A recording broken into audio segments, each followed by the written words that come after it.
ស្ដីមិត្តភក្តិទាំងអស់គ្នាថ្ងៃនេះខ្ញុំនឹងបង្ហាញវីដេអូពិសេសមួយសម្រាប់បងប្អូនដែលជាមានបំណងពលករចង់ទៅមានបំណងចង់ទៅប្រទេសកូរ៉េនោះហើយបានប្រឡងជាប់ហើយចង់ឆែកឈ្មោះធ្លាក់មកពេលណាហើយចាក់វីសាពេលណាអាចទៅបានអញ្ចឹងសំទោសដើម្បីចូលទៅយើងត្រូវការមាន browser នេះហើយពិសេសជាងគេនោះគឺយើងត្រូវការមាន ID ខ្មែរមានហៅតាសញ្ញាប័ណ្ណខ្មែរតាសញ្ញាប័ណ្ណខ្មែរ account Gmail បាទគឺគណនី Gmail គឺemail តាមរយៈ Gmail ហ្នឹងហើយទៀតគឺ EPS topic ពេលថាយើងប្រឡងវគ្គ10យើងត្រូវការវាយពាក្យនេះពីមុខគឺ0022 013 P ធំហើយវាយលេខទទួលបាន EPN ចូលទៅហើយបើប្រឡងវគ្គ9យើងវាយពាក្យនេះពីមុខគ្រាន់តែដូរត្រឹមនេះឲ្យបានលេខ3លេខ2លេខ1វគ្គ9ទៅវាយអានេះវគ្គ8វាយនេះចូលទៅជាងបើខាត់ពេលយូរសូមបន្តមួយជាមួយខ្ញុំមុនដំបូងយើងត្រូវចូលទៅកាន់គេហទំព័ររបស់ក្រសួងការងារកូរ៉េគឺ www.eps.go.korea នេះបាទពេលណាយើងវាយចេញទៅគឺវានឹងចេញឲ្យយើងមិនអញ្ចឹងជាភាសាកូរ៉េហើយយើងត្រូវជ្រើសរើសយកពីនេះគឺទូជាតិខ្មែរចុចលើពីមកហើយបន្តមកទៀតបើសិនជាយើងមានឈ្មោះមានអីហើយយើងបំពេញទីនេះយកម្ដងតែបើនេះយើងចូលទីនេះដើម្បីស្វែងរក ID ហើយនៅលេខសម្ងាត់យើងមុនយើងត្រូវការស្វែងរក ID សិនដើម្បីយកលេខ ID មកបំពេញកន្លែងlogin ID នេះបាទអញ្ចឹងយើងមួយខ្ញុំមកឲ្យយើងបន្តវគ្គ10យើងត្រូវវាយ0032 013 P ធំមក100ខ្ញុំវាយលេខរបស់ខ្ញុំបន្ទាប់មកខ្ញុំវាយលេខតាសញ្ញាប័ណ្ណរបស់ខ្ញុំ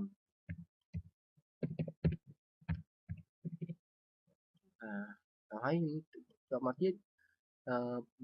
ត្រូវចុចទីនេះfind ID នេះបន្ទាប់ពីយើងបានបំពេញនៅអត្ថលេខ EPS ហើយនឹងពីតាសញ្ញាប័ណ្ណរបស់យើងបន្ទាប់មកយើងចុចលើ find ID តើមកវានឹងចេញពាក្យថានេះ login ID នេះដើម្បីយើងយកមកបំពេញកន្លែងនេះអញ្ចឹងយើងវាយមកឃើញកន្លែងហ្នឹងហើយយើងវាយវាមកបាទបន្ទាប់មកយើងបំពេញកន្លែងដដែលនេះអត្ថលេខ EPS ដូចឥឡូវដែរយើង copy យកទៅម្ដងមក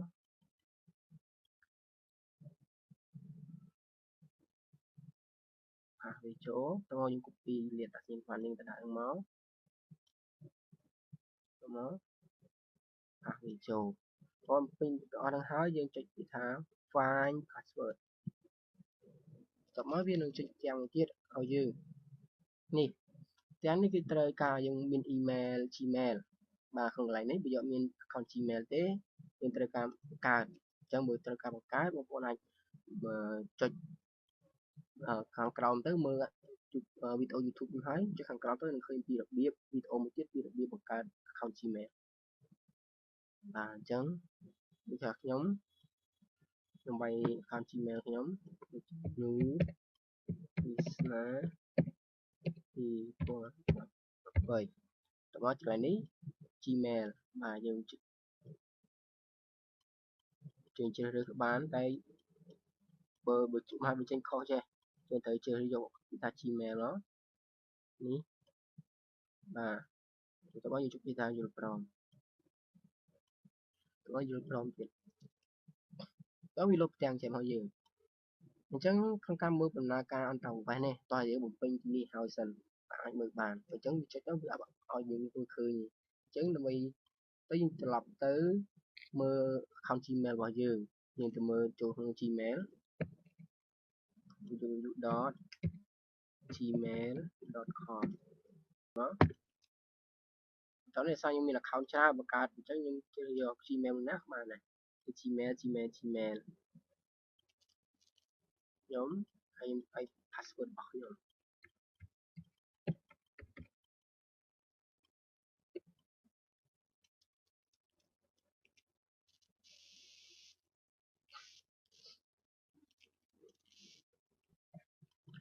បាទក្នុងនេះហើយនីតិនេះគឺជា mail email ភាសាគេផ្ញើចូល inbox អញ្ចឹងក្រសួងការងារកូរ៉េគេអត់ផ្ញើលេខសម្ងាត់អីមកចូលកន្លែង inbox នោះទេគេចូលកន្លែង spam បាទអញ្ចឹងដើម្បីរក spam នេះអត់មានទេយើងចុចពាក្យថានេះ more នេះបាទ more ហ្នឹងហើយទៅនេះ spam នេះបាទដើម្បីយកទៅបំពេញឬនឹងមកលេខលើពីមកយើងចេញផ្ទះនេះមកឲ្យយើងអានេះគេផ្ញើមកបាញ់មិញចុចលើវាហើយយើងចុច click មកមកយើង scroll ចុះក្រោមបន្តិចមកកន្លែងនេះគេថា Dear ប៊ុនវាសនាតែឈ្មោះរបស់ខ្ញុំតែឈ្មោះនេះមិនមែនយកទៅបំពេញទេបាទគឺឈ្មោះកន្លែង login ទេអានេះគឺជាលេខសម្ងាត់យើងយកលេខសម្ងាត់ទៅបំពេញពីមកហើយចូលកន្លែងនេះរបស់យើងតាមមកហើយនេះ email កន្លែងនេះវាកន្លែងក្រសួងការងារកូរ៉េជាភាសាខ្មែរហើយបំពេញខាងក្រោមផាសឲ្យមកតោះនេះគឺឈ្មោះគឺយើងអក្សរទូចរបស់ខ្ញុំនេះបាទអញ្ចឹងយកទៅយើងចុចពាក្យថា login បាទ login បាទមួយវាសាញឲ្យយើងហើយបន្ទាប់មកយើងធ្វើដំណើរការទៅបន្តប្រវេសទៅប្រទេសកូរ៉េហើយនេះមើលប្លុកតេស្តជំនាញបន្ទុកយើងប្រមាណលើប្លុកតេស្តជំនាញហ្នឹងធ្វើដំណើរការបន្តប្រវេសមកនេះវានឹងបង្ហាញឲ្យយើងជាប់ហើយប្រឡងជាប់ថ្ងៃណាយល់ព្រមហើយកិច្ចសន្យាគេចាំខ្ញុំជូនទៅហើយនេះចុចលេខនេះតែគេចេញជូនផ្ដល់សិទ្ធិអនុញ្ញាតចូលពីក្រសួងយុទ្ធភ័ពកូរ៉េតែប៉ុណ្ណេះការជិះដំណើរបណ្ដោះអាសន្នបណ្ដោះអាសន្នមកប៉ុណ្ណេះបាទអញ្ចឹងបងប្អូនអាចឆែកមើលផ្សេងៗទៀតបានដូចជាលទ្ធផលតេស្តជំនាញពិនិត្យមើលស្ថានភាពពលករឬក៏តេស្តជំនាញអីអាចចុចមើលបានអញ្ចឹងសូមអរគុណសម្រាប់ការទស្សនាវីដេអូបងប្អូនចង់បានវីដេអូបន្ថែមល្អៗសូមជួយចុច Subscribe ផងបាទនៅលើទាំងវីដេអូហ្នឹងសូមអរគុណ